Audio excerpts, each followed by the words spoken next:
Voilà, bonsoir tout le monde. Nous revoilà. On a résolu des problèmes de connexion de Michel. Bonsoir Marc, bonsoir Michel. Comment Bonsoir allez-vous? Enzo. Bonsoir. Voilà, aujourd'hui, alors, on a le plaisir de recevoir parmi nous Michel Aguilar. Donc, Michel, c'est déjà un très beau copain. C'est un chasseur à l'arc aventurier. Il va nous parler de ses voyages, de ses débuts. Il va nous parler, bien sûr, de ses livres. Et c'est vraiment un grand plaisir de vous faire partager ce moment parce que vous verrez, c'est passionnant. C'est passionnant. Michel, c'est un personnage qui est très passionnant. Donc, voilà, Michel, je te laisse juste la parole. Je te laisse te présenter pour les gens qui ne te connaissent pas, bien sûr. D'accord. Moi, j'ai démarré la chasse à l'arc c'était en 1980, c'était l'hiver entre 82-83. Donc, il y a 38 ans, c'était 12 ans avant la législation concernant la chasse à l'arc en France. Donc, complètement isolé, les gens qui œuvraient pour la chasse à l'arc à cette époque-là, je n'en avais aucune idée. Et tout seul dans mon coin, avec deux ou trois copains, on a démarré comme ça, en rêvant, en essayant d'avoir les renseignements, même si Internet ne nous offrait pas tout ce qu'on a à l'heure actuelle. Donc, j'ai même commencé à chasser avec un compound avec des fûts en bois sur lesquels j'avais collé des lames de bistouri pour voilà. À cette époque-là, on n'avait aucun accès à l'information et on découvrait les choses et on essayait de faire au mieux. Ouais. Et c'est pour ça que voilà, donc fils de garde-chasse, je me suis pas permis de chasser sur les terres de mon père. Et j'ai quand même chassé d'une manière plus ou moins illégale avec mon arc, mais en ayant mon permis sur des territoires où j'avais le droit de chasser. Mais à l'époque, bien évidemment, il y avait ce vide juridique. Et très vite, pour être tranquille, je suis parti en Amérique du Nord, au Canada, au Québec, ensuite aux États-Unis, dans le Maine et dans les montagnes de Catskill, où j'ai fait vraiment mes classes de chasseur à l'arc. Voilà. Ah ben. mais là, donc à une époque où, voilà. Donc après, à l'époque. À l'époque, on pouvait s'improviser chasseur à l'arc. Ah ben oui. Et puis bon, cette fabuleuse opportunité qu'on pouvait avoir, pousser un magasin de genre Auchan, c'était les Kmart aux États-Unis, où on allait acheter son tag au cerf. Enfin, le bracelet, c'est le tag en anglais. Donc, on allait acheter le tag au cerf ou au dindon au comptoir.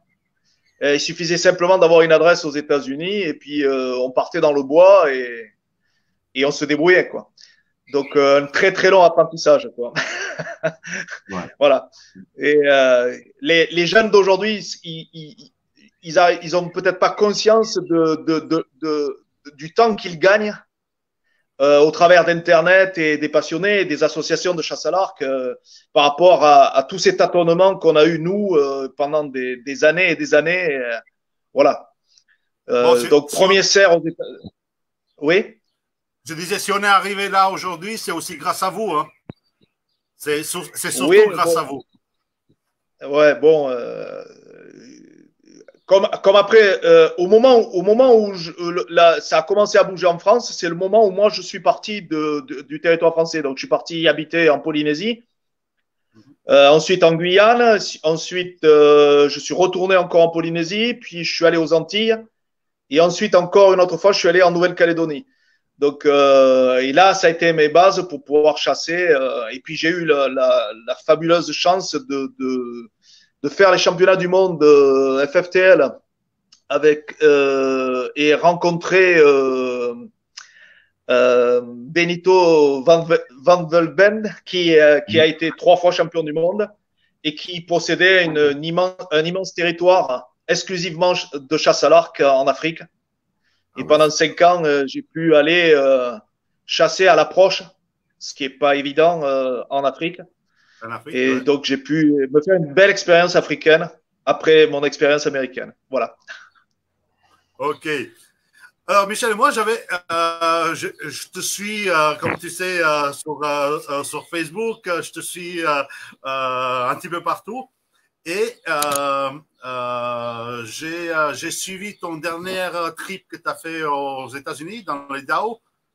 Et c'était, je pense, c'était quelque chose d'incroyable.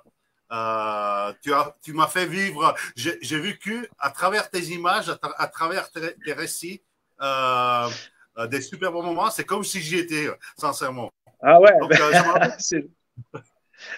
j'aimerais bien que tu nous parles un petit peu de ce voyage que tu as fait, comment ça s'est passé, parce que j'ai vu que tu as eu quand même pas mal de soucis. Tu as eu la surprise que tu ne pouvais pas utiliser tes fameuses lames mécaniques.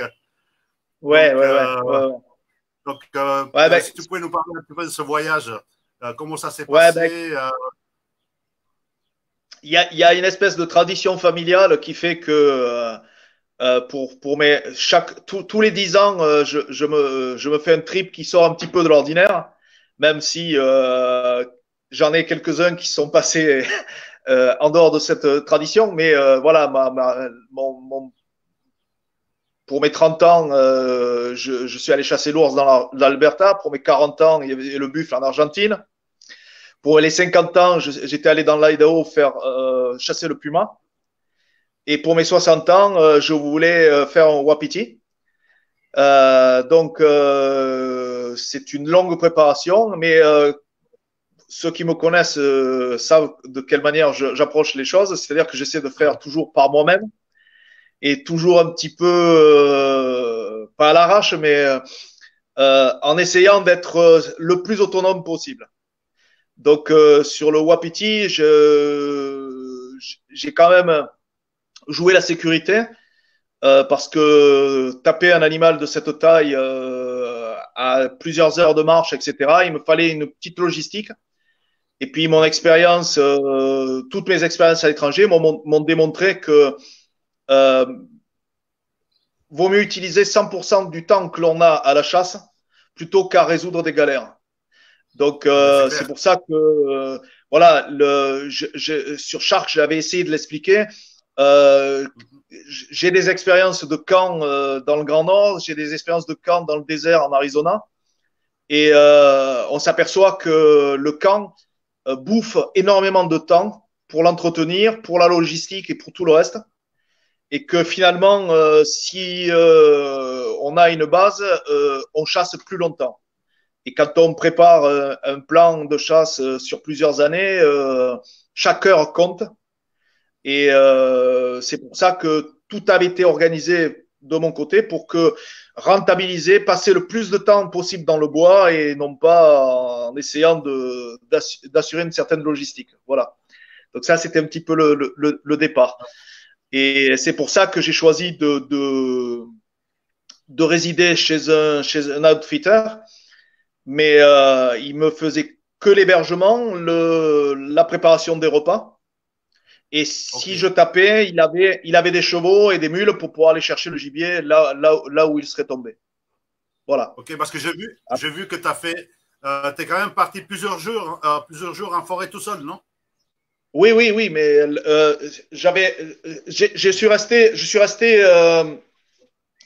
j'avais un camp de base qui était une vieille ferme qui était au pied de la montagne.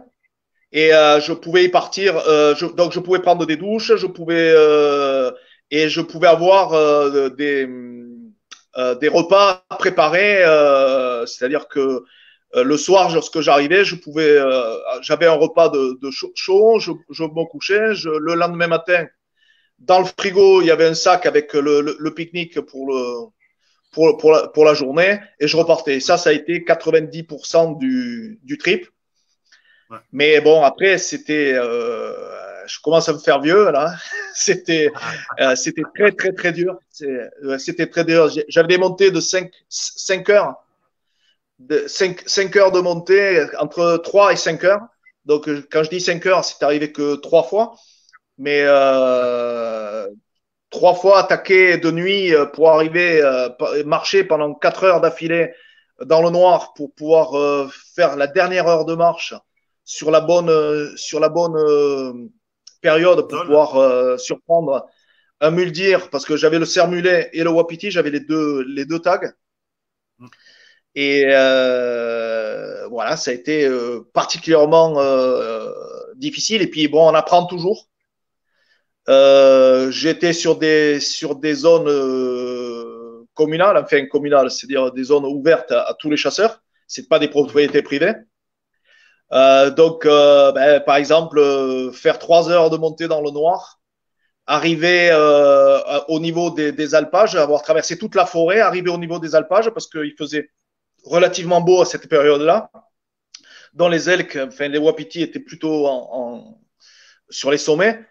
Et au moment où j'atteignais le sommet, je me faisais doubler par 4 mecs en quad qui étaient partis 2 heures après moi et qui me doublaient, qui me foutaient leur tuyau d'échappement, qui faisaient du bruit, qui allaient donc et quand moi j'arrivais à l'endroit où c'était garé, je savais pas s'ils étaient partis à droite, à gauche, en face. Donc j'étais derrière eux et c'était une matinée de perdu, quoi. Et quand on vient de se taper des pentes de folie pour ça, bon voilà. Donc après, j'essayais, mais ces satanés américains ont des engins qui montent à des arbres et même en prenant des sentiers de chèvres, il y en avait toujours qui arrivaient avec des quads super évolués, avec des super suspensions qui arrivaient à monter à des endroits où j'imaginais même pas que c'était possible, quoi. Voilà. J'ai vu que tu as eu des super rencontres, hein. Tu as vu beaucoup de gibier, non? Ah, énormément, énormément. J'avais mis un post sur Facebook où je disais que j'avais pris en photo un élan, un moose, et il y a un internaute qui avait dit, mais il n'y a pas d'élan en Idaho. J'en ai vu sur 12 jours, j'en ai vu 6. J'en ai vu 6. Et donc, alors, j'en ai vu 6 fois et 4 différents, dont un monstrueux qui m'est sorti à 20 mètres. Bien sûr, quand on n'a pas le tag, c'est toujours l'animal qui va sortir. Si j'aurais pris un tag à l'élan, ça aurait été un wapiti et lycée de Versailles. C'est toujours comme ça. C'est toujours comme ça. Bon, oui. Oui, j'ai vu que tu as été suivi aussi par un ours, tout ça. Donc, quand tu es tout seul, quand tu es tout seul dans la forêt, tout ça, tu dois quand même avoir les yeux bien ouverts et tout. Et faire attention, surtout quand tu te retrouves dans des biotopes comme celui-là, non? Ah, c'était génial parce que c'est le tout le premier jour. Donc là, pour éviter que mon expérience toujours qui parle, je démarre toujours ma chasse 24 heures, si ce n'est 48 heures après mon arrivée sur le pays, au cas où la mallette d'arc ne suive pas, parce que ça arrive et ça c'est terrible quand on a un permis de 9 jours et que on attend son arc pendant 2 jours, c'est pas terrible. Donc le premier jour, je suis resté sur Salt Lake City. J'ai loué une voiture le lendemain et je suis parti rejoindre ma zone de chasse le lendemain. Et donc, j'ai tourné sur la zone de chasse pour repérer les coins avant la date de départ de mon permis. Et donc, le lendemain matin, à la nuit, je suis parti. J'ai garé ma voiture sur une vieille piste que j'avais repérée la veille. Et là, je suis parti à travers le bois. Première fois, sans rien savoir. Et donc, je me suis trouvé une espèce de clairière où j'ai dit, tu vas attendre le jour et tu regarderas à quoi ça ressemble tout ça. Puisque cette piste, j'étais pas allé jusqu'au bout la première fois en voiture. Et donc, j'ai vu, je crois que c'est ce matin-là, il m'est passé un daguet, de muldir, ce qu'on appelle un spike, avec deux pointes assassines là, très hautes au-dessus de lui. Donc, c'était un superbe animal. Mais bon, premier jour, premier affût, J'étais pas là venu pour frapper automatiquement. Je voulais quand même voir une bête plus mature. Et quand j'ai vu, donc j'ai repéré, le jour s'est levé, je suis retourné parce que j'avais bien sûr pas évalué le froid qu'il pouvait faire en si haute montagne. Donc je suis retourné pour chercher ma veste. Et c'est là où je suis tombé sur les traces de l'ours. Et comme il avait plu le jour d'avant, je les ai suivis. Et quand je les ai suivis, j'ai vu que les traces étaient sur mes propres traces du matin. C'est-à-dire qu'en fait, à la nuit, lorsque je suis allé me poster, l'ours est arrivé derrière moi et m'a suivi sur une centaine de mètres. Après, il est arrivé sur un massif de myrtilles et j'ai perdu sa trace. Mais donc, je l'avais dans le dos dès le premier matin. Donc, c'était un super signe indien, quoi. Ce que moi j'appelle un signe indien. Et c'est des moments qui, voilà. Là, ça y est, l'ambiance c'était bon, quoi. On y était, quoi. C'était lancé, c'était lancé. À part Ouais. ça, tu as Ah oui, il y avait. réussi à tirer? J'ai pas entendu. Est-ce que tu as réussi quand même à tirer, à prélever ou non? Non, non, non. Non, non, non, non, non. Comme je l'ai expliqué, bon, ça s'improvise pas. Bon, moi, la partie chance, elle est jamais trop avec moi. Euh, je, j'ai eu beaucoup de chance parce que j'ai assisté à des concerts de coyotes, des choses comme ça. J'ai approché, euh, j'ai eu une opportunité réelle sur un muldir de légende, un 12 ou 14 pointes, énorme. Mais j'étais très très mal passé, j'étais à mauvais vent, j'ai fait un grand cercle pour pouvoir le tourner. J'ai pas pu le repiquer. Sinon, j'ai eu 4 ou 5 fois des opportunités sur des daguets. Les elks, les wapitis, zéro. J'ai regardé, je crois que le pourcentage de réussite sur la zone où j'étais, c'est bien sûr des choses qu'on découvre après, était de 15%. Wow, seulement? Donc j'avais 85% de chance de ne pas en faire. Et c'est 15%. Et j'étais le seul premier Français chasseur à l'arc dans le secteur. Et c'est un secteur qui est très utilisé par les gens de l'Idaho. Et effectivement, j'étais pas sur la meilleure des zones. Mais là, bon, on l'apprend toujours à ses dépens. Mais voilà. Mais après, comme je dis toujours, la chasse, frapper un animal, c'est 4 à 5% de la chasse. Il m'a resté 95% du plaisir, il y était quand même. Voilà. Bon, c'est sur ces trips de 10 ans, c'est le premier qui échoue. Mais il fallait bien que ça arrive, hein, parce que voilà. Pour la petite histoire, quand moi j'avais démarré il y a très longtemps, donc il y a 38 ans, et que j'ai essayé de taper un whitetail sur des domaines nationaux, c'est-à-dire des domaines ouverts à tout le monde, alors que j'avais zéro expérience, j'ai fait 6 fois 7 jours, 6 fois 7 jours en 6 ans, d'accord, pour prélever mon premier whitetail. Mais c'était sur le domaine public, c'était sans aucune aide, sans guide, sans rien, et avec ma petite expérience. C'est vrai que chaque fois j'apprenais. Et à cette époque-là, en plus d'apprendre le gibier, on apprenait aussi le matériel, puisque, comme je vous ai dit, moi j'avais démarré, j'avais le compound avec les fûts en bois. Hein. C'est ça, oui. Donc d'ailleurs, il m'a explosé. Il m'a explosé dans les mains. Exactement, ça faisait évoluer le matériel et puis les connaissances de la chasse. Là, il n'y avait pas d'ancêtre pour nous apprendre, quoi. C'était le début. Ouais, puis après, c'est cette envie d'être toujours, de privilégier chaque heure à passer dans le bois, c'était au tout début, ça a été une grosse erreur. En fait, moi, je suis camarguais d'origine. En Camargue, c'est le sud de la France. Les chasseurs au fusil. Là, dans le milieu où j'ai grandi, chacun est un peu jaloux de ses coins, des choses comme ça. Et donc, je suis resté sur cet état d'esprit. C'est-à-dire que moi, lorsque je suis arrivé dans les montagnes de Catskill, je suis allé dans mon coin, j'ai essayé de comprendre, j'ai essayé d'étudier les animaux, j'ai tout fait par moi-même. Et c'est qu'au bout de 4-5 ans que j'ai poussé pour la première fois la porte d'une archerie parce que je savais même pas que ça pouvait exister. Un magasin spécialisé dans les arcs à cette époque-là. Et là, tout d'un coup, j'ai découvert les chasseurs américains avec leur grand cœur, leur envie de partage, etc. Un monde de la chasse à l'arc et de la chasse en général que je ne connaissais pas. Et là, c'est là où justement j'ai eu des portes ouvertes partout, simplement parce que j'étais le Frenchie qui chassait à l'arc. C'était pas si courant à l'époque.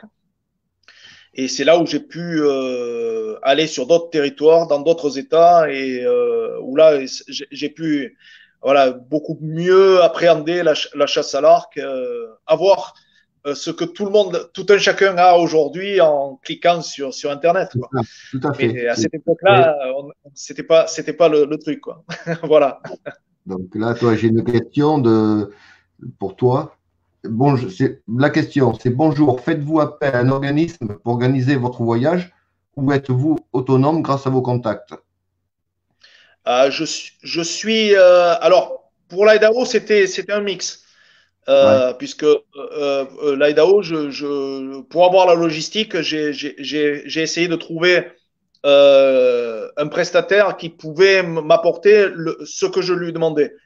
Mais en 90% de mes trips ont été faits par moi-même, un en donnant un autre et ainsi de suite. J'ai eu la chance en visitant l'usine PSE en Arizona, d'être en contact direct avec Pete Shepley, donc le créateur des arcs PSE. Et il m'a invité chez lui, etc. Et puis à cette époque-là, j'avais réservé une chasse avec les Indiens Apaches dans la réserve de San Carlos. Et il m'a dit, moi, je vais chasser aussi avec ma femme dans San Carlos. Je fais un camp à tel endroit. Si tu es capable de me retrouver à cet endroit-là, viens me voir. Donc ça a été un joli challenge et j'ai pu retrouver son camp. Enfin, j'ai même ramené un gars qui était perdu, qui chassait avec lui et je lui ai ramené le gars qui était perdu dans son camp en Arizona. Et voilà, de fil en aiguille, comme ça. Et puis donc Pete, l'année d'après, il avait été pas impressionné, mais parce qu'on n'impressionne pas un type comme lui, mais il m'avait eu à la bonne et l'année d'après, j'ai séjourné dans son ranch pour chasser autour de chez lui. Voilà. Peut-être à l'époque aussi, on était plus les pionniers. Donc les pionniers étaient plus solidaires entre eux, à se côtoyer. Et puis que maintenant, où on est plus question, comme on dit, moderne. Et on a plus des organismes. Alors qu'autrefois, c'était des gens où ils étaient un peu pionniers, ils s'entraidaient, quoi. Donc, ouais, non, mais c'est vrai. Enfin, moi, je me suis jamais considéré comme un pionnier puisque moi, j'étais en contact. Les archers que je connaissais, c'était des archers américains. Donc, j'étais le petit padawan qui essayait de comprendre et qui essayait de rattraper tout le retard qu'il pouvait avoir à cette époque-là. Après, c'est vrai que la facilité, elle n'y était pas et enfin voilà, c'est un petit peu compliqué des fois. C'était compliqué. Ouais. Et par rapport au reste du globe, parce que tu as voyagé beaucoup, tu as pu chasser à l'arc, par exemple, dans la Polynésie, la Mélanésie, tu as pu chasser à l'arc aussi ou... Oui, bien sûr, bien sûr. Bon, en Polynésie, c'est relativement difficile parce que bon, il y a des cochons et des chèvres sauvages sur les îles de Polynésie française. Ouais. Mais depuis la Polynésie, j'ai pu accéder sur l'ouest des États-Unis parce que c'est à mi-chemin. D'accord? C'est ça, oui. J'ai commencé mes premières expériences en Nouvelle-Zélande, en Australie. Ouais. Depuis Tahiti, lorsque j'habitais Tahiti, je suis allé chasser en Nouvelle-Calédonie. Ouais. Tu as fait du cerf en Calédonie? Il y a le cerf, c'est une plaie. C'est une plaie. C'est une plaie. Ouais. Et à cette époque-là, j'étais parti avec un compound. Et j'avais fait une semaine de chasse. J'avais chassé dindons, cochons et cerfs. Ouais. Et lorsque, quelques années après, je suis devenu résident de Nouvelle-Calédonie, puisque c'était un petit peu mon but, lorsque j'y habitais, là, la chasse autorisée 2 jours et 2 nuits sur 365 jours sur 365, avec des nuisibles que sont les cerfs et les sangliers. Ouais. C'est là où j'ai commencé à chasser au recurve. Ouais. Parce que c'était trop, avec un compound, c'était trop, voilà, c'était pas le trip, parce que bon, c'était à tous les coups l'on gagne, quoi. Voilà, donc le but de chasseur à l'arc, c'est quand même qu'il y ait un challenge. Et donc là, j'ai chassé exclusivement avec un recurve. Ouais. Voilà. Et c'est vrai que les cerfs en Calédonie, à l'île aux cerfs, derrière la Tontouta, il y en a un paquet. Ah, ben je cite toujours lorsque je suis parti il y a 5 ans, ils ont créé un hôtel ils ont créé un hôtel sur un espace qui s'appelle Guarodeva. Ouais. Sur Guarodeva, il y avait un golf. Ils ont clôturé le golf et ils ont voulu éliminer les cerfs qu'il y avait autour pour éviter qu'ils abîment le golf. Et donc, on a commencé à faire des battues pour ces cerfs. On a fait 2 battues par semaine pendant 1 an. Au bout d'1 an, les 2 battues produisaient entre 70 et 80 cerfs à chaque fois. Ouais. Et donc, imaginez 160 à 180 cerfs tués chaque semaine pendant 2 ans. Ouais, c'est ça. Et il y en a toujours autant. Et la montagne de cerfs que ça peut faire. Ah ouais. Et ça, c'est au fur et à mesure qu'on les tuait, ceux qui étaient dans le massif minier, c'est-à-dire qu'il y a plusieurs biotopes en Nouvelle-Calédonie. Il y a le bord de mer, la forêt et le massif minier. Et au fur et à mesure qu'on tuait les cerfs de la forêt, ceux qui étaient dans le massif minier descendaient dans la forêt et ainsi de suite. Et voilà. Ouais, et c'était un trou sans fin, quoi. Voilà. D'ailleurs, l'équarrissage était toujours très difficile. Et c'est en général les chasseurs calédoniens s'arrêtent pas quand il y a plus de gibier. Ils s'arrêtent quand la capacité de la benne du pick-up est pleine, quoi. Voilà. Ou quand ils savent, voilà. Ouais, j'habite un village où il y avait des poubelles d'équarrissage. Ouais. Non, mais c'est ça, quoi. C'est les îles, quoi. Il faut réguler, quoi. Ah oui, il faut réguler. Et puis, il y a plusieurs espèces d'arbres qui ont complètement disparu. Et le paysage de la Nouvelle-Calédonie a changé à cause des cerfs. Ah oui, tout à fait. C'est vraiment. Alors, pour ceux qui connaissent pas, ce sont des cerfs rusas, ce sont les mêmes qu'on trouve à Maurice. Voilà, ouais. Voilà. Et ça, c'est un peu le même problème. C'est un peu le même problème avec l'Australie où tu as quand même des espèces d'animaux qui font ici des holas parce qu'on les tire, mais qui sont obligés de réguler parce qu'ils font d'énormes dégâts. Bien sûr, oui. Après, moi, je l'ai appris en Afrique, ça, c'est la sensibilité, l'approche, le regard que l'on a sur la chasse et sur certaines chasses. Moi, j'essaie d'apporter ma petite pierre sur Facebook chaque fois qu'il y a un gars qui se fait trucider parce qu'il a tué un animal africain ou quelque chose comme ça. Et il faut essayer de comprendre les choses. Moi, on me dit tu vas aller chasser un dromadaire. Je vais dire mais c'est n'importe quoi. Maintenant, il y a certains endroits d'Australie où les dromadaires sont des véritables plaies. Bien sûr. Et ils sont à l'état sauvage. Et c'est pas si évident que ça à les coincer et à les tirer, malgré les dégâts qu'ils font sur des endroits comme ça. Alors, je l'ai pas fait, mais je vais certainement pas jeter la pierre à ceux qui l'ont fait, parce que il faut voir le contexte, il faut voir les choses comme elles sont. Tuer un éléphant, ça m'intéresse absolument pas. Mais j'ai des photos, je peux montrer des photos de zones où les éléphants font tellement de dégâts qu'ils sont en train de faire disparaître certaines espèces d'antilopes et eux-mêmes sont en train de s'enlever leur propre nourriture. Exactement. Alors, il n'y a qu'à les déplacer. C'est facile à dire, mais on déplace pas. Il faut de l'argent pour déplacer un éléphant. Et s'il n'y a plus de personnes qui chassent, il n'y a plus d'argent. Voilà. Ça m'amène un peu à une question que je voulais te poser. Justement, je suis par rapport au trophée. Parce que c'est vrai qu'en France, quand on parle de trophée, ou quand on parle de kangourou en Australie, tout le monde crie au secours, on détruit l'espèce. Alors que toi qui as vécu l'Afrique, peux-tu expliquer qu'un trophée, généralement, n'est pas un trophée gratuit? C'est que ces trophées, c'est des, d'après ce que j'en sais, c'est des animaux qui sont en surpopulation, qui font trop de dégâts et qui rapportent de l'argent aux réserves. Peux-tu peut-être un peu mieux nous en parler, toi qui as connu tout ça?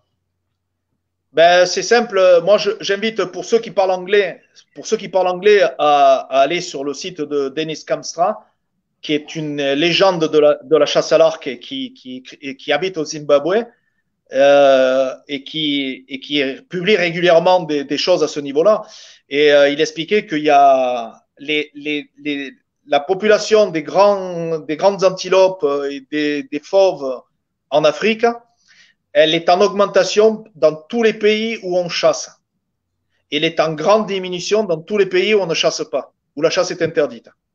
C'est aussi clair que ça. Les réserves sont pillées parce que les gardes ne sont pas payés, ou ils vont pas risquer leur peau pour le peu d'argent qu'ils vont toucher. D'accord? Et l'argent qui sert à payer les gardes, c'est l'argent de la chasse. Il n'y a pas d'autre solution.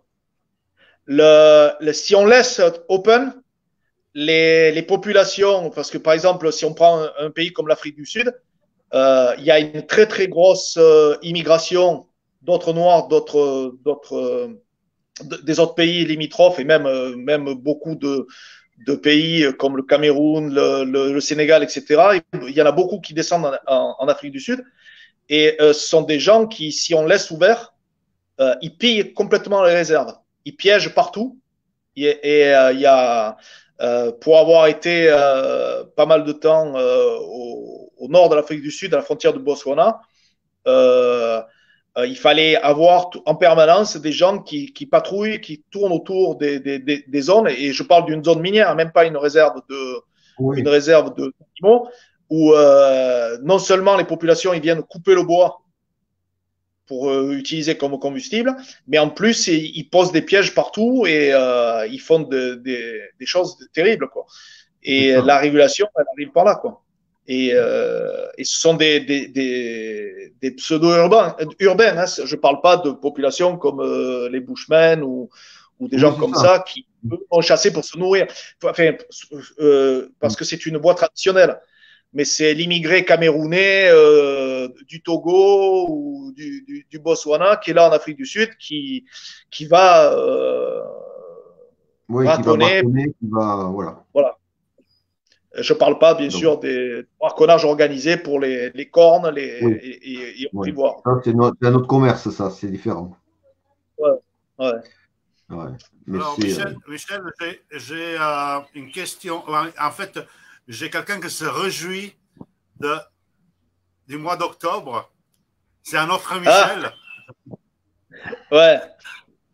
Ouais. Donc, pour la rentrée, et il nous dit, et il te demande, est-ce que tu prends ton recours? Ouais, bien sûr, je le prendrai, ouais, je le prendrai, ouais. Parce que c'est une habitude maintenant que j'ai prise lorsque je suis sur un Tristan le soir. Je garde le compound avec moi pour plus d'efficacité et pour un tir nickel. Et très souvent, la dernière demi-heure où on n'a plus la possibilité de tirer avec le compound, parce qu'on ne voit plus avec la visette, les pins, etc. D'accord?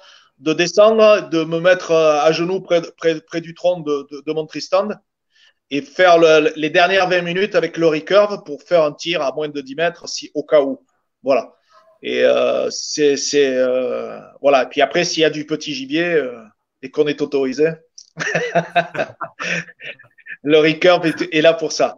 Et puis voilà, maintenant, parce que moi, j'ai jamais choisi mon camp à ce niveau-là. Hein. J'utilise les deux avec autant de plaisir. La seule différence que je fais, c'est que bon, ben, si demain je dois aller en Arizona dans le désert, le recurve, je sais que ça sera beaucoup plus compliqué que le compound, ou même si je vais dans le Grand Nord.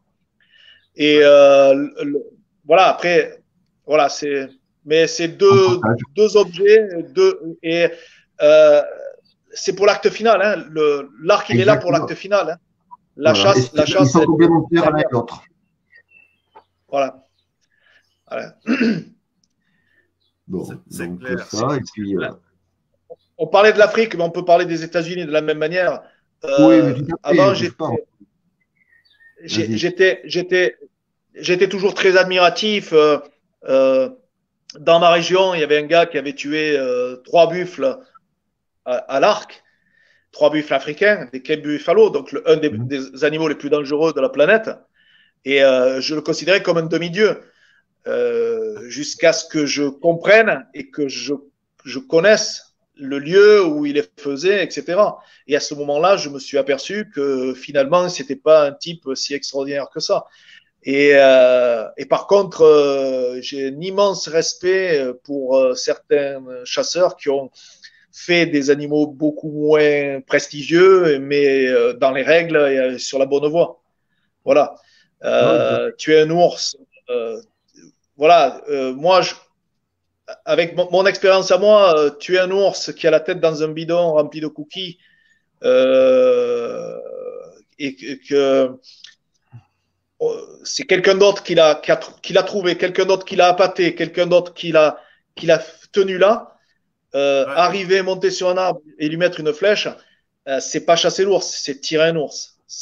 Voilà, alors, moi, je veux bien que celui qui a ça dans la tête, parce qu'on l'a tous eu, enfin, moi personnellement je l'ai eu, mais les copains qui étaient autour de moi l'ont eu, ce rêve-là. C'est vrai qu'on peut aller le faire une fois pour se lever la peur et avoir fait le trip, mais c'est pas ça. Et toute ma vie de chasseur, j'ai essayé justement de ne pas utiliser cette voie-là. Alors c'est vrai que j'aurais plus de bredouilles à vous raconter que d'animaux prestigieux. Comme tout le monde. Mais voilà. On parlait de salle des trophées récemment. Quand un Américain me fait visiter sa salle des trophées et qu'il s'attarde sur un animal qui est un des plus moches, les moins prestigieux, un des plus que certains hésiteraient à mettre au mur, d'accord, mais qui a une superbe histoire à côté. C'est là où je respecte le bonhomme parce que moi, la salle des trophées, c'est les peintures de Lascaux. Hein. C'est raconter et garder le souvenir d'un moment de chasse mémorable. Et la qualité animale, il n'a pas besoin d'être champion du monde. Ça, quoi. Ouais. À mon niveau, toi, c'est un peu ce que je ressens entre l'affût, tu sais, l'affût en hauteur et l'approche. Mon plus beau trophée, c'est un tout petit chevreuil, mais c'est mon premier à l'approche. L'affût, pour moi, une fois que j'ai opéré les passages, que j'ai mis mon tristand, je n'ai pas de plaisir. Par contre, aller le chercher à l'approche, c'est autre chose. C'est vraiment, c'est un résultat, c'est le meilleur qui gagne. Alors que un affût, moi, je ne trouve pas d'intérêt. On repère son passage, on sait que l'animal va passer, on l'attend. Ouais, bon, après, il y a un jeu. Tu sais, moi, j'ai essayé pendant plusieurs années de faire un whitetail à l'approche, un mâle, un gros mâle whitetail à l'approche. Il faut être résident des États-Unis pour pouvoir se permettre ce genre de choses. Et j'ai calculé mon premier cerf. Et j'ai pas honte de le dire, il a 800 heures de Tristan pour mon premier cerf. 800. Oui, c'est pas facile non plus au Tristan. Mais, et il est sur le mur et il est pas génial. Mais pour moi, c'est le plus beau des trophées parce que c'est voilà, sur 6 années, c'est mon obsession et mon apprentissage et pour moi, c'est quelque chose de. Chaque fois que je le regarde, je sais la valeur qu'il a. Et c'est vrai que quand on rentre dans ma propre salle des trophées et qu'on fait le tour, il y a peu de gens qui s'attardent que quelques secondes sur cet animal-là. Et qui pourtant, pour moi, est un des plus représentatifs de ce que c'est que la chasse à l'arc. C'est ça. Ouais, Voilà. C'est pour ces moments-là aussi, tu vois, qu'on a choisi de chasser à l'arc. Et c'est ces moments-là qui vont faire notre histoire, tu vois, notre histoire de chasse. Parce que oui, quand tu fais 500 heures, 300 sorties par an, comme j'ai fait, moi j'ai fait 300 sorties pour faire un chamois.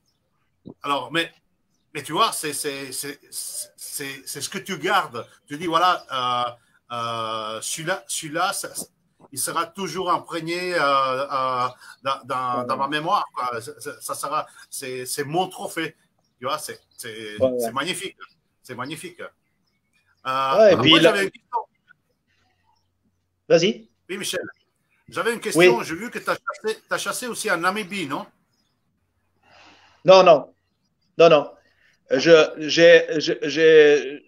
fait un voyage en Namibie où, comme je fais souvent, je me fais des approches, je passe mon temps à chercher des animaux. Là, j'ai eu la chance de rencontrer des Bushmen et avec qui j'ai un petit peu échangé. D'ailleurs, il y a un article qui doit sortir sur Shark parce que j'ai eu l'occasion en plus de faire de superbes photos.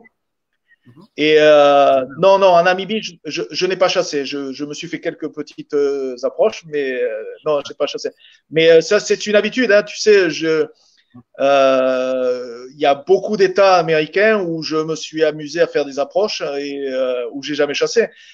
J'ai fait un trip avec mon fils en Alaska. Lui voulait absolument approcher des orques en kayak. Et j'ai dit, d'accord, si tu fais du VTT avec moi et qu'on approche un grizzly avec un VTT. Et ça a été notre trip, tous les deux, chacun notre challenge, et on a réussi ce challenge, à ce niveau-là, quoi. Ouais, c'est magnifique, quoi. Ouais, parce que j'ai vu les photos que tu as fait. Ah ouais, c'est énorme. C'est énorme, hein. C'est énorme. Énorme. Mais c'est ça le plaisir de la chasse. Hein, c'est ça le but, en fait. Ouais, non, mais c'est clair.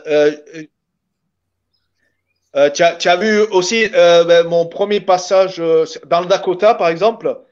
J'ai fait le parc des Badlands, j'ai fait le parc de Custer. Et approcher des gros bisons mâles, voilà, et arriver à 4 mètres d'un mâle de bison, voilà, et faire le geste comme si j'avais un arc.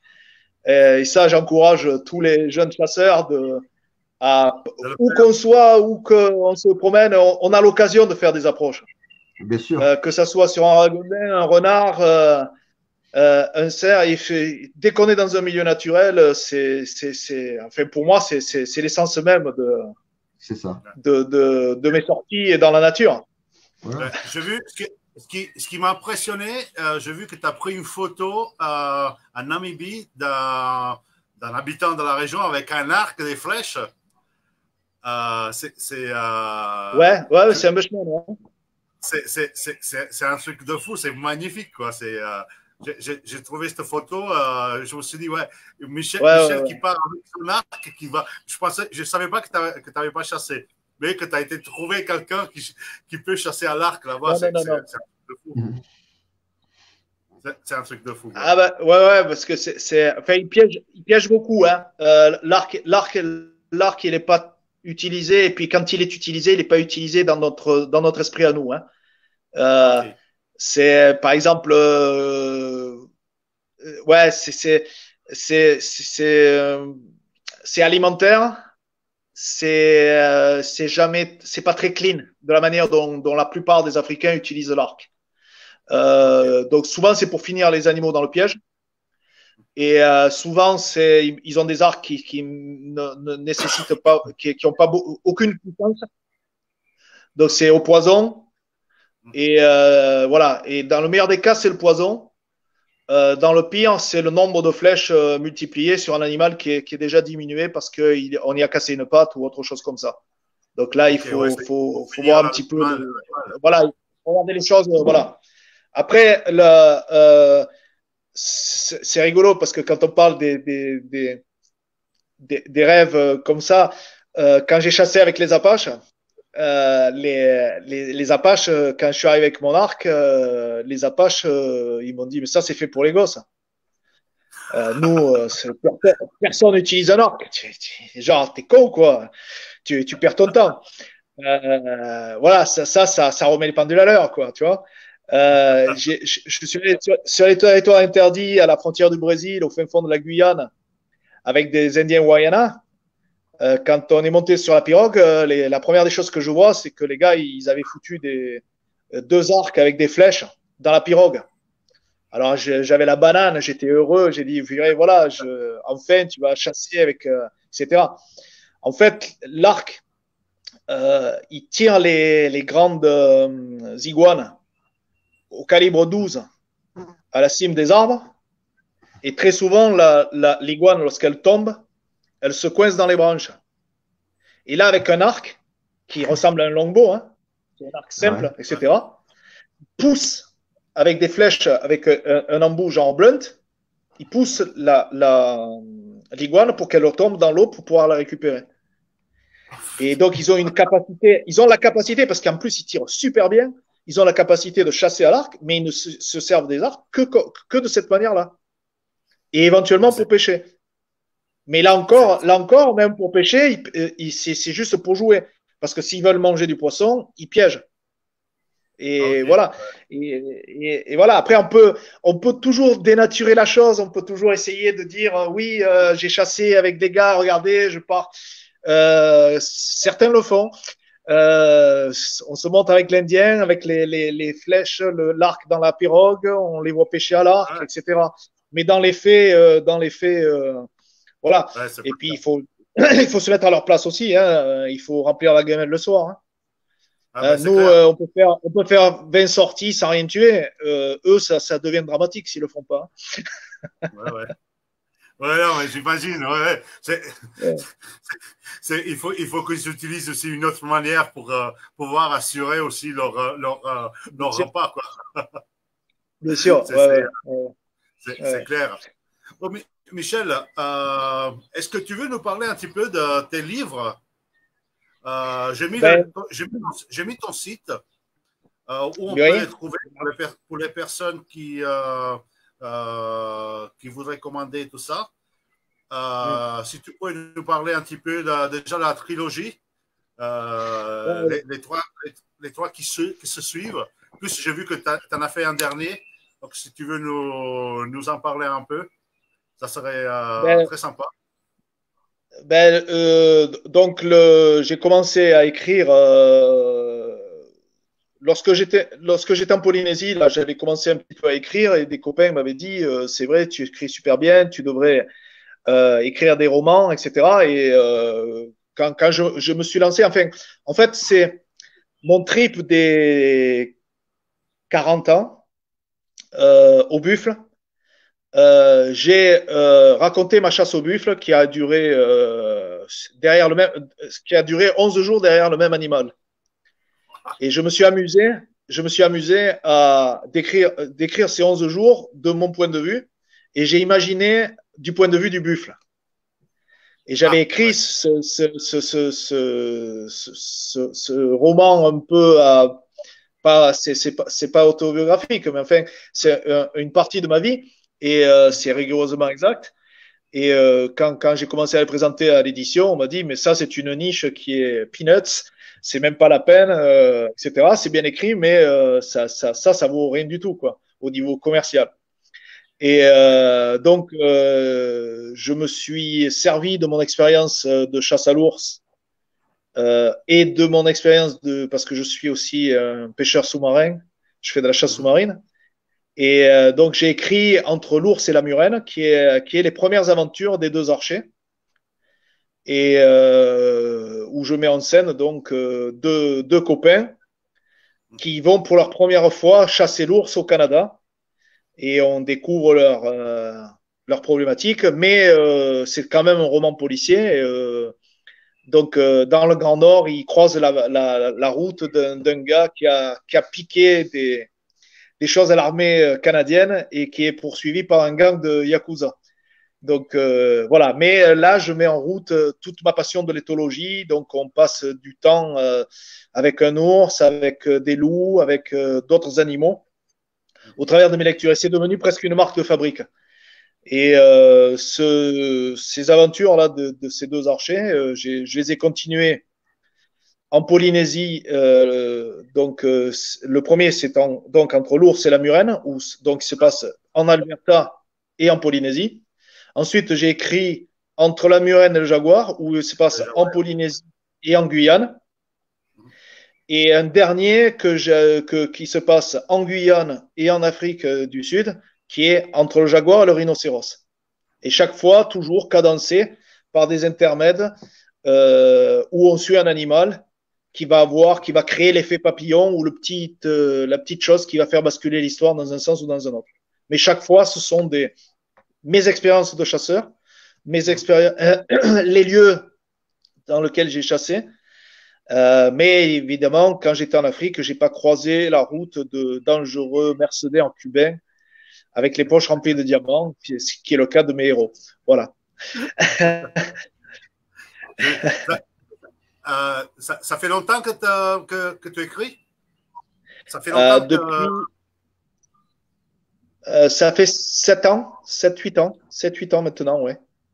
7-8 ans, je suis à mon 3, 4, 5e roman édité. Et on pourrait dire le 6e si on parle mon mano à mano avec le buffle. Alors là, c'est quelque chose que je vends d'une manière virtuelle, c'est-à-dire que j'envoie un fichier PDF, puisque c'est un livre qui ne peut pas être édité. D'ailleurs, Enzo, je te l'enverrai. Je te l'enverrai si ça t'intéresse de voir mes déboires face à un buffle argentin. Mais là, j'avais sorti toutes mes tripes, tu vois. Là, j'avais sorti toutes mes tripes, toutes mes. Le gars qui m'hébergeait, le gars qui était propriétaire de l'hacienda dans laquelle j'étais, où j'étais seul à chasser, me disait tous les jours, quand tu le chasses, tu apprends. Et il rajoutait, mais n'oublie pas que lui aussi, tous les jours où tu le chasses, il apprend. Et un soir, il me dit, est-ce que tu as vu le professeur? Alors j'ai dit, c'est qui le professeur? Il me dit, ben, c'est le buffle, parce que depuis que tu lui apprends des choses, maintenant il est professeur. Et l'avant-dernier jour, je lui dis, aujourd'hui j'ai pas vu le professeur. Il me dit, qui c'est le professeur? J'ai dit, ben, c'est le buffle. Il dit, non, maintenant il est docteur. Mais c'est ça en plus. Mais c'est vrai que la chasse, c'est le chasseur et c'est le gibier. Et on apprend. Et c'est vrai que aux jeunes qui se lancent dans l'approche, je leur dis, votre professeur, imaginez, regardez un chat dans un champ. Le chat, il va se faire oublier tout seul au milieu d'un champ, alors que sa proie est devant lui. C'est ça l'instinct du prédateur, c'est savoir se faire oublier. Et c'est pas y arriver avec ce gros sabot. C'est vrai que le chat est un très bon chasseur, surtout pour l'approche. Un bon exemple. Et c'est vraiment le maître. Voilà. Donc, non, mais c'est très intéressant comme passion, comme découverte. Donc, on a perdu Enzo. Est-ce qu'il a encore perdu la connexion comme moi tout à l'heure? Moi, j'ai été coupé. L'ordinateur, il s'est quand même arrêté. Donc, ah ouais. Voilà. Bon, je n'ai pas de questions en plus, donc je ne peux pas transmettre. D'accord. Et donc, j'ai coupé un peu. Donc, voilà.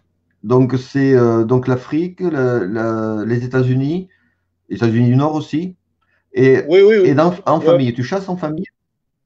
Non. En fait, j'ai Non.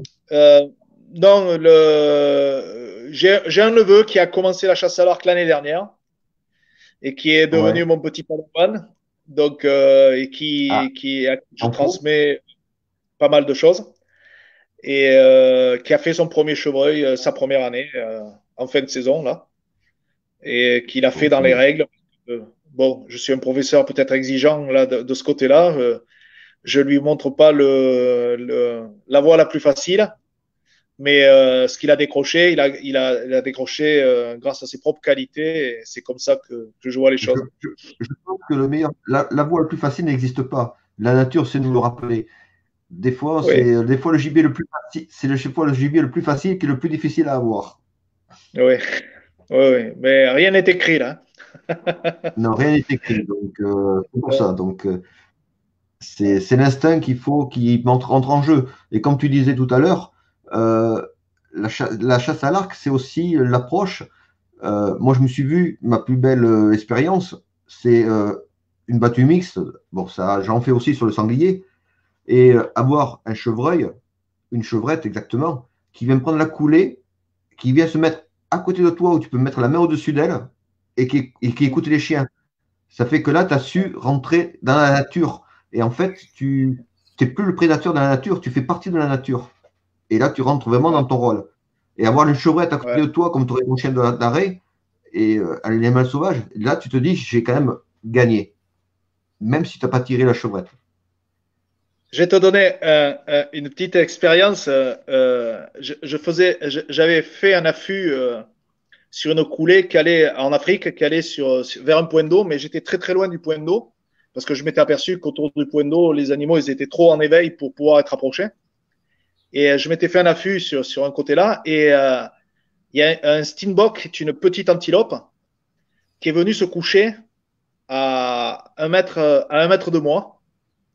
Et je me suis dit que j'étais le roi du monde, que j'étais un super chasseur à l'arc et que si un animal sauvage venait se coucher à côté de moi sans savoir que j'étais là, c'était assez génial, etc., etc. Le lendemain, lorsque je me suis remis au même endroit, le steenbok est revenu et s'est recouché au même endroit. Et ça a commencé à éviter, ça a commencé à me donner une petite idée de ça. Et le troisième jour, je me suis mis en retrait et j'ai vu le steenbok qui était sur un rocher qui était en train de me regarder. Et je suis allé me mettre à mon affût. Et là, le steenbok est allé est parti et est venu et s'est couché à côté de moi. En fait, il venait dormir à côté de moi pour être protégé, pour être tranquille. Mais il savait que j'étais là. Non, mais il le savait très bien. Il savait que tu n'allais pas le tirer. Il m'attendait. Il m'attendait et il venait. Oh, ouais, c'est incroyable. Incroyable. Non, mais ils le savent très bien. Hein. Moi, sur ceux qui me connaissent, on a fait un doublé avec un copain à l'approche un jour. Et on s'est juste arrêté un moment, tu sais, pour souffler. Donc, on a fait un affût au sol. Et j'ai un chevreuil, on a tiré tous les deux en même temps, un chevreuil à 100 mètres d'intervalle. Donc, ça, toi, en chance d'été. Et moi, mon chevreuil me sort d'une coulée à 50 cm de mes pieds. Toi, il sort la tête, il me regarde et je l'ai à côté de moi. Quoi. Je peux pas, même si je respire, il m'entend. Et puis là, tu bouges pas et puis il sort tranquille, confiant, il sort. Et là, tu te dis, mon rôle de prédateur est pas au top, on n'est jamais au top, mais on est quand même rentré dans le moule, si je préfère. Tu arrives à vraiment devenir un prédateur et de savoir te faire oublier de ta proie. C'est ça qui est sympa, qui est agréable, quoi. Ouais. Après, c'est vrai que faire des tirs à longue distance, comme on en discutait l'autre jour, ça peut être obligatoire dans certaines conditions, mais c'est pas mon truc. Mon truc, c'est d'être le là, on n'a plus le temps pour en discuter là. Ouais. Tout à fait. En plus, je crois que j'ai mon téléphone qui a plus de batterie. Ouais, et pour les amis, c'est top là. On va arriver au bout de ce live. On pense qu'on va arriver au bout de ce live qui a été une encyclopédie de savoir et d'expérience. Et on te remercie de nous l'avoir fait profiter. Ben, écoute, avec plaisir. D'avoir partagé ton expérience. Je vais laisser la parole à Enzo pour le mot de la fin. Et je te remercie beaucoup, Michel. C'est moi qui te remercie. Merci. Non, on n'arrête pas. On est reparti jusqu'à demain matin. Hein, Michel, au chalet, on fait les nuits. Donc, j'ai 4 ans. Justement, je vais dire bonjour quand même à Jean-Claude qui est administrateur aussi de la Passion Chasse à l'Arc, qui sûrement il nous suit. Ben voilà, Ouais. voilà. Pascal et puis toute l'équipe, Olivier, tout ça, Michel, il t'attend pour la Hongrie pour octobre. Ouais. Donc, il a mis qu'il y aura aussi des faisans et des lièvres au cas où pour ton. Pour curve. Ouais, Voilà, c'est on est clair. clair, ouais. Il y aura aussi des. Donc, vous allez sûrement vous amuser là-bas. Hein. Je pense, Voilà. ouais, je pense, ouais. Ouais, ça, Mais j'espère juste qu'on pourra voyager parce que ouais, c'est clair que les Ouais. choses s'arrangent. Que les choses s'arrangent parce que c'est lourd. C'est lourd pour nous. Hein. Ouais, C'est quand même ouais. incroyable. En tout cas, Michel, je te remercie énormément de nous avoir accordé du temps. Pas de souci. Pas de souci. Je t'attends, bien sûr, dans l'an quand tu veux venir chez moi chasser. Bien sûr, il n'y aura pas de gel si tu viens avant. Ouais. Tu te rappelles notre battue avec nos arcs gelés. Ah oui, ça c'était une expérience aussi. C'était incroyable. C'était incroyable. Je m'en souviens. C'était la première fois que ça arrivait et j'ai jamais pu voir des pareilles conditions météorologiques ici. Ah ben, Donc, tu sais, c'est un petit peu. Aïe, voilà. Putain. Ah. Et voilà. Je pense que. Putain. Ah, c'est beau, t'as remis ton téléphone. Ça a disjoncté, je crois. Mais on a perdu Michel. Ouais. On a T'as perdu parlé Michel. trop encore. T'as encore trop parlé, Enzo. Non, mais c'est vrai qu'avec Michel, on avait vécu. Il était venu chasser un week-end ici. Ouais. Et on avait fait une battue un matin. Et on avait eu de la pluie, mais gelée. C'était un truc de fou. Et on avait commencé la battue, je pense, vers 8h30. Mais à 10h, on avait arrêté parce que les arcs, ils étaient complètement verglacés. Il y avait tout le cordage des arcs, ça avait formé du gel. C'était un truc de malade. Quoi. Et, mais c'est un grand souvenir. Voilà, on a perdu Michel. Voilà, on a parlé de Michel. Bon, ben, ça va, On on va rendre l'antenne, comme on dit. On remercie tout le monde pour nous avoir suivis sur ce live. J'espère que vous avez eu du plaisir comme nous. Et on vous donne rendez-vous sur nos prochains lives, donc mardi. Mardi soir à 20h30. Donc mardi soir à 20h30. Après, on aura un autre live jeudi, je crois. Jeudi ou vendredi. Jeudi ou vendredi. Il faut que je le mette, faut qu'on le planifie. Et donc Michel s'excuse, mais il n'avait plus de batterie sur son téléphone. Voilà. Donc on vous tient au courant pour le programme. Mais en tout cas, déjà un live est programmé pour mardi 20h30.